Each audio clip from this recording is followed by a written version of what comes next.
ప్రస్తుతం ఆధార్ కార్డ్ అనేది భారతీయులకు గుర్తింపు కార్డ్. ఆధార్ లేని వారు భారతీయులు కారు అని నిర్మోహమాటంగా చెప్పవచ్చు. ఆధార్ కార్డుకు సంబంధించిన సేవలను యుఐడిఏఐ సంస్థ అందిస్తూ ఉంటుంది. ఆధార్ కార్డ్ మన జీవితంలో మమైకమైపోయింది.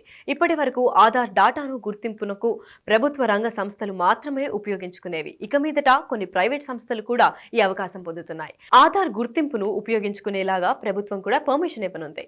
మరి ఏఐ రంగంలో ప్రైవేట్ సంస్థలు ఈ యుఐడిఏఐని ఉపయోగించుకోవచ్చు, ఏ రకంగా కూడా అనుమతి పొందాలి అని మొదలైన విషయాలను బిగ్ టీవీ అందిస్తున్న స్పెషల్ స్టోరీలో చూద్దాం.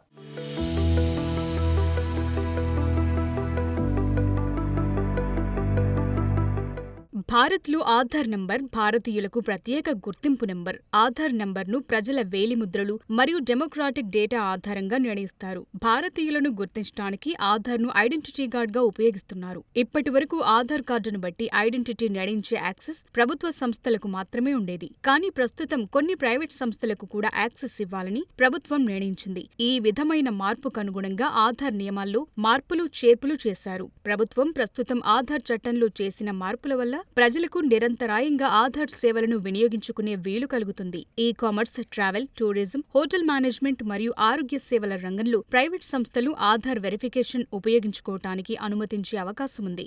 మారిన నియమాల ప్రకారం ఆధార్ అథాంటికేషన్ను యాక్సెస్ కావాల్సిన సంస్థలు నిర్దేశిత పద్ధతిలో అనుమతి కొరకు అప్లికేషన్ పెట్టుకోవాలి. ఆ అప్లికేషన్ను సంబంధిత రాష్ట్ర లేదా కేంద్ర ప్రభుత్వ డిపార్ట్మెంట్లకు అనుబంధ పోర్టల్ ద్వారా పంపిస్తారు. ఈ అప్లికేషన్ను ఆధార్ సిస్టమ్ను నియంత్రిస్తున్న యుఐడిఏఐ పరిశీలిస్తుంది. తరువాత ministry of electronics and information technology వారు అనుమతిని మంజూరు చేస్తారు. యుఐడిఏఐ రికమెండేషన్స్ మేరకు సంబంధిత ప్రభుత్వ డిపార్ట్మెంట్ వారు అనుమతించాల్సిన ప్రైవేట్ సంస్థలను గుర్తిస్తాయి. ప్రైవేట్ సంస్థలకు అనుమతించే క్రమంలో ఈ మల్టీలేయర్ దశలన్నీ దాటాల్సి ఉంటుంది. ఈ దశలన్నీ పూర్తయిన తరువాతనే ప్రైవేట్ సంస్థలకు అనుమతించడానికి కారణం సురక్షితమైన, నియంత్రిత పద్ధతిలో అథాంటికేషన్ ఉపయోగించాలని ప్రభుత్వ ఉద్దేశం. చూద్దాం మరి ప్రభుత్వ ఉద్దేశం ఏ మేరకు నెరవేరుతుందో. మరి మీరేమంటారు? కామెంట్ రూపంలో తెలపండి.